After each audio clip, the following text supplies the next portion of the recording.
¿Qué tal a todos? Hoy les traemos un análisis que la verdad les va a volar un poco la cabeza. Vamos a meternos de lleno en una historia antigua que, aunque suene a ciencia ficción, dicta exactamente las reglas del juego de nuestro día a día moderno.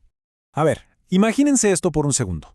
¿Sabían que gran parte de los contratos que firman, de las leyes que los protegen y hasta la forma en que compran cosas fueron ideados hace más de 2000 años por tipos usando togas en la antigua Roma? Sí, esa ilusión de que somos supermodernos se cae a pedazos bastante rápido. Bueno, vamos a entender de una vez por todas cómo pasó esto. Y para entenderlo, tenemos que viajar al origen exacto de nuestras leyes. Según juristas clásicos como Di Pietro, cuando hablamos de derecho romano, no estamos hablando de un librito polvoriento de reglas, para nada. Hablamos de todo un complejo enorme de ideas, de experiencias sociales, de un sistema jurídico vivo. O sea, abarca desde que Roma era apenas una pequeña ciudad-estado hasta la muerte del emperador Justiniano, allá por el año 565 después de Cristo. Y lo más loco de todo es que este sistema tuvo múltiples vidas. El Imperio de Occidente cayó, sí, pero el derecho no. Resurgió siglos después y armó la estructura legal de casi toda Europa y América. Pero claro, para que algo dure miles de años, sus cimientos tienen que ser de hierro. Autores como Girardi o Juan Carlos Martín nos muestran que el derecho romano tuvo una vida útil inmensa y podemos dividirla en etapas. Piensen en esto como un sistema operativo que se va actualizando constantemente. Arrancamos con un derecho arcaico, súper rústico en la época de la ciudad quiritaria.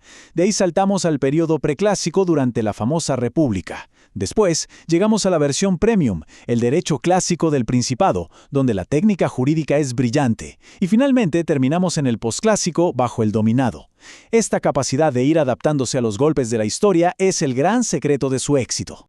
Ahora, hay una división que, literalmente, sigue organizando a todas las facultades de derecho del mundo hasta el día de hoy.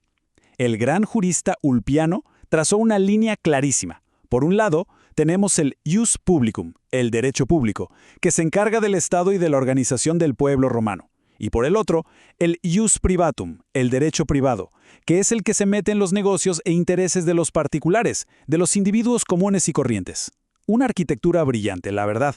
Y todo este sistema espectacular tiene un punto de partida escrito. El historiador Tito Livio decía que la famosa ley de las 12 tablas era la fuente de todo el derecho público y privado. Fue el primer gran triunfo legislativo que los romanos pusieron por escrito, y fue un texto tan fundacional y tan respetado que aunque pasaron siglos, nunca lo derrogaron del todo. Era la piedra angular de su sociedad. Y esto ilustra perfectamente cómo Roma se cuela en tu vida diaria hoy, en este mismo instante. A ver, ¿cómo creen que nacieron los contratos modernos? En Roma, obligarse con otro era casi un ritual religioso. Básicamente se basaba en la palabra. Un ciudadano te miraba y te preguntaba con solemnidad, ¿espondes? ¿Qué significa te comprometes? Y vos para cerrar el trato tenías que responder exactamente con el mismo verbo. Espondeo, me comprometo.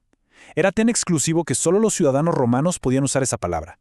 Tiempo después, la cosa se flexibilizó con la llamada stipulatio, que permitió usar otros términos para que los extranjeros también pudieran hacer negocios. Esa simple dinámica de pregunta y respuesta es el ADN puro de cada contrato que aceptamos hoy en día. Llevémoslo a algo bien terrenal. Digamos que querían comprarse una casa en la antigua Roma usando la emptio venditio, que es la compraventa. Había reglas estrictas. Primero, tenías que pagar con plata contante y sonante, nada de trueques raros. El precio tenía que estar clarísimo, ser verdadero, y más adelante en la historia se empezó a exigir que el precio fuera justo. Aunque los juristas debatieron muchísimo si se podía pagar una casa entregando una toga o un campo a cambio, terminó ganando la regla del dinero en efectivo. Básicamente, las mismísimas condiciones de cualquier transacción inmobiliaria de la actualidad. Ahora, para entender a fondo esta sociedad, tenemos que derribar un mito gigantesco, el del pater familias. Bórrense la imagen mental del padre de familia biológico, tierno y protector. En términos jurídicos, el pater familias era el hombre libre, ciudadano romano, que no tenía ningún ascendiente varón vivo sobre él. Esto le daba el estatus de sui iuris, una capacidad legal totalmente independiente. Tenía un poder absoluto legal y político, sobre todo y todos dentro de la unidad familiar. Era, a fines prácticos, una institución de gobierno dentro de su propia casa. Y hablando de patrimonio, cuando el paterfamilias moría, entraba en juego otra genialidad romana, el testamento.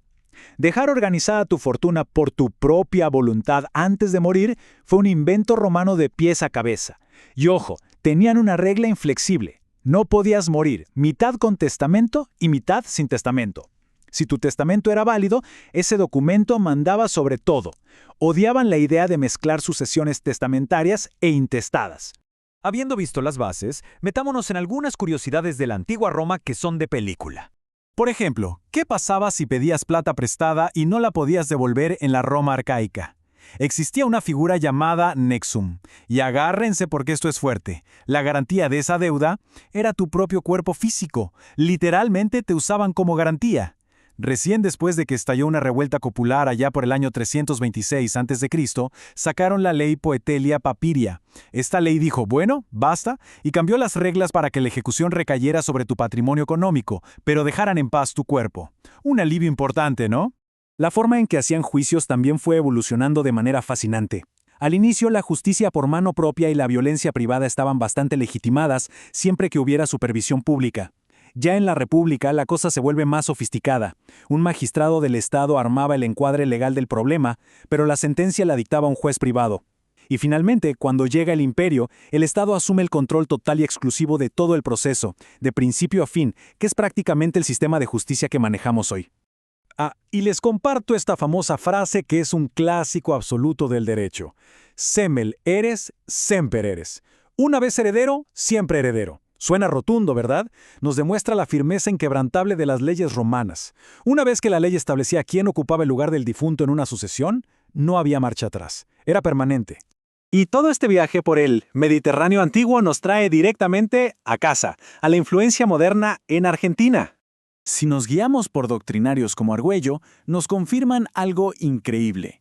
El mismísimo Código Civil argentino que redactó Dalmacio Vélez Sarsfield en el año 1869 es considerado una obra maestra de la continuación romanista. Vélez Sarsfield era un estudioso y un fanático del derecho romano, e inyectó todo ese espíritu directamente en nuestras leyes. Es la prueba definitiva de que el derecho antiguo nunca murió realmente. Hay conceptos enteros que forman la columna vertebral del derecho civil argentino actual y son pura importación romana. La complejísima teoría de las personas jurídicas, la declaración de voluntad, la representación legal y todo el robusto sistema de las obligaciones y los contratos. Todas estas son herramientas que los juristas romanos perfeccionaron y hoy en día estructuran nuestros negocios todos los santos días. Y así llegamos al punto central de esta explicación, el legado inmortal. Como todos sabemos, Roma cayó. Sus imperios militares terminaron desmoronándose ante el paso del tiempo, pero su derecho conquistó el mundo. Y eso sucede porque las ideas verdaderamente brillantes, las estructuras lógicas que organizan la convivencia, el comercio y la familia con una precisión tan perfecta, simplemente se vuelven inmortales, sobreviven a las ruinas. Y esto nos deja con una pregunta provocadora para quedarnos pensando un buen rato. Si las reglas que escribieron unos hombres en togas hace más de 2000 años siguen rigiendo nuestro presente, ¿qué marcos legales de los que estamos escribiendo nosotros hoy van a tener la potencia para gobernar la sociedad del año 4000? Es abrumador el peso inmenso de la historia jurídica. Bueno, espero que hayan disfrutado muchísimo este recorrido por el Código Inmortal. Si les gustó, no se olviden de suscribirse al canal, dejen un comentario abajo con sus reflexiones sobre este legado milenario y, por supuesto, pidan qué tema legal les gustaría que exploremos en el próximo análisis. Hasta la próxima y sigan aprendiendo.